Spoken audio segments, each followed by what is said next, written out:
अस्सलाम वालेकुम, आप देख रहे हैं PA न्यूज HD और मैं हूं आपके होस्ट सादिया बतूल। शामिल करते हैं आज की अहम खबरें। वज़ीर आज़म मोहम्मद शहबाज शरीफ का कंबाइंड मिलिट्री अस्पताल CMH रावलपिंडी का दौरा।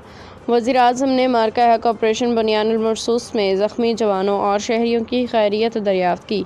वज़ीर आज़म के हमरा chief of army staff general Syed Asim Munir, वज़ीर दिफा ख्वाजा मोहम्मद आसिफ और वफाकी वज़ीर इत्तलात नशरियात अताउल्लाह तारड़ भी मौजूद थे।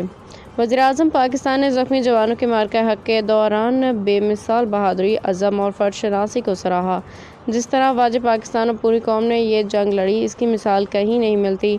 अवाम की साबित कदमी मुल्क की अस्करी तारीख का एक फैसला कुन बाब बन चुकी है। वज़ीर आज़म मोहम्मद शहबाज शरीफ। न्यूज स्टूडियो से अब तक के लिए इतना ही। मजीद खबरों और अपडेट्स के लिए देखते रहिए PA न्यूज HD।